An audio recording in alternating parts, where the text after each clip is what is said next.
আসসালামু আলাইকুম। আওয়ামী লীগের নেতাকর্মীরা আনন্দের জোয়ারে ভাসতেছে, বিএনপি জামাত একেবারে নীরব। ভাবতেছি কি কারণে? এটা কয়টা কারণ হতে পারে। এটার প্রথম কারণ হলো বিএনপি বিজয়ে আওয়ামী লীগের নেতাকর্মীরা আনন্দে ভাসতেছে এই জন্য যে তাদের ভোটে বিএনপি ভূমিধস বিজয় পেয়েছে।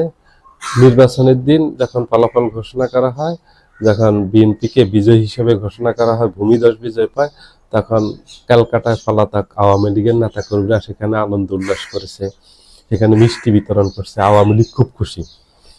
আওয়ামী লীগের সাথে বিএনপির একটা নেগোসিয়েশন হয়েছে। বিএনপি ক্ষমতায় যদি আসে তাহলে আওয়ামী লীগের নেতাকর্মীদের উপরে যেসব মামলা আছে সেগুলি প্রত্যাহার করবে, এটা তো আগেই ঘোষণা ছিল। মির্জা আব্বাস সহ বিএনপি সিনিয়র নেতৃবৃন্দ সেটা ঘোষণা দিয়েছেন, এবং সাথে সাথে এটা ঘোষণা দিয়েছেন সবচেয়ে বড় প্রতিশ্রুতি আওয়ামী লীগকে দিয়েছেন যে বাংলাদেশ